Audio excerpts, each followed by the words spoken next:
So I've been thinking of playing a new competitive multiplayer game this holiday season, when a lot of new games come out for the year. Just for fun though, right? Just as a, hey, after work I'll play for 45 minutes or so. And I looked into what's out there now that's still fairly new, as well as sort of what's coming down the pipe.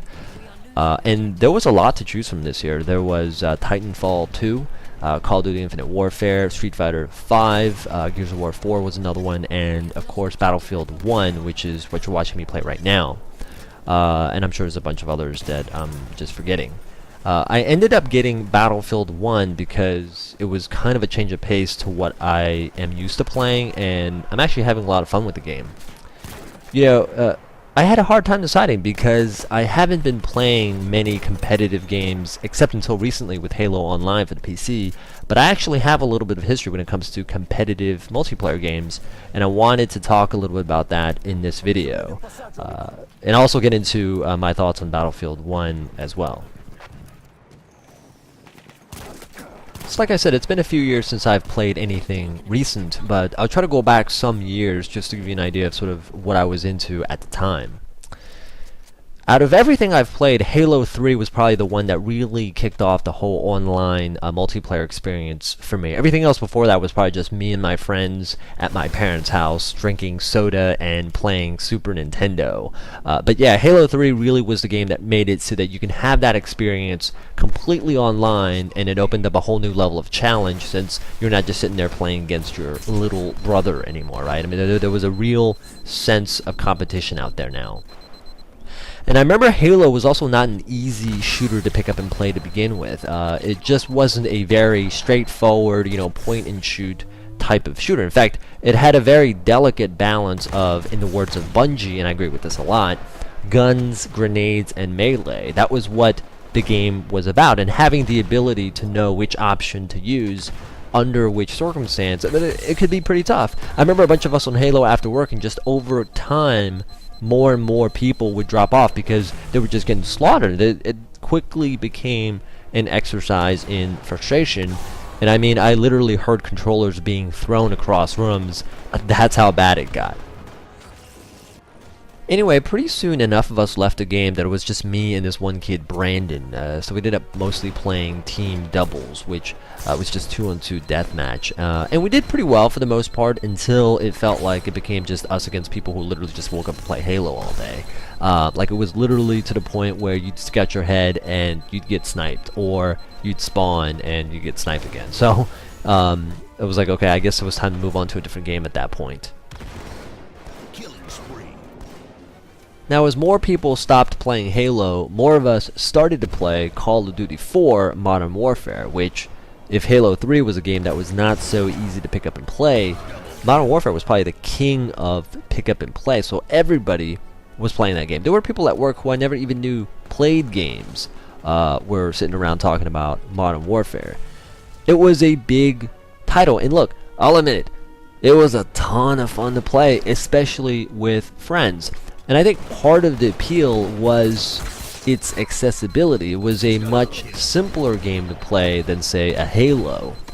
But that was also what hurt it in the long run for me, because once the initial novelty wore off and you figured out the whole kill streaks gimmick and all the rest, there wasn't a whole lot else to it. So while we did play a ton of it, I never got into any of the other Call of Duty games since the original Modern Warfare.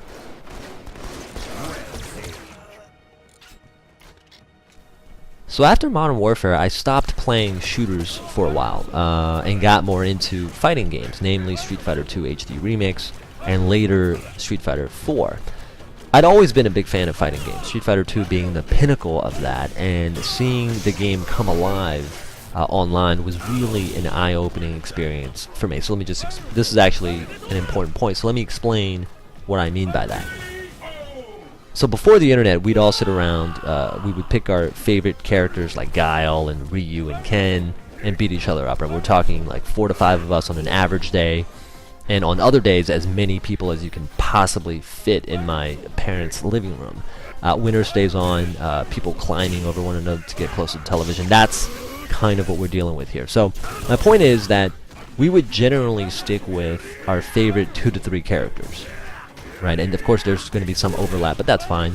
And out of some 16 characters in the game, only about a third of them ever got used on a regular basis. So the prevailing wisdom was basically that those other characters that we didn't use were no good, right? So we essentially wrote off 2/3 of the cast, to the point where it was basically a fact, as much as 2 + 2 = 4 is a fact, that Dhalsim was a throwaway character, right? That you couldn't possibly win a match with Dhalsim.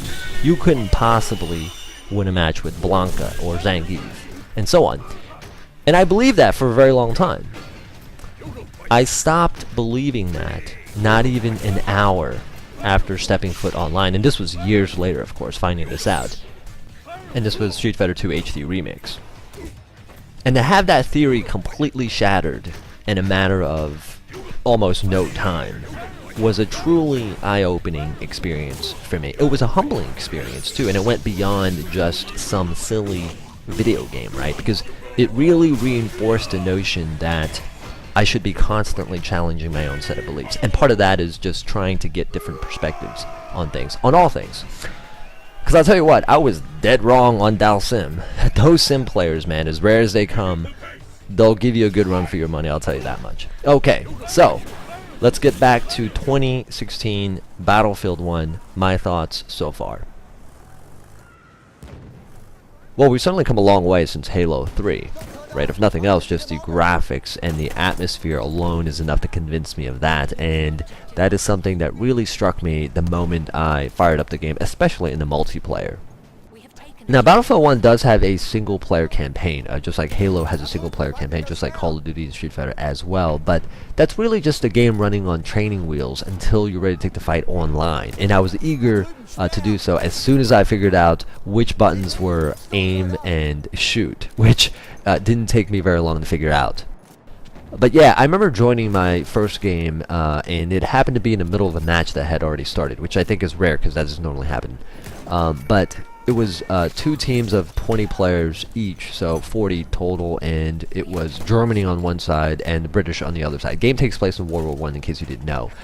And as soon as I spawned, I realized that this was going to be an absolutely chaotic situation, and just immediately went prone. Right? Forget about aiming and shooting for a second.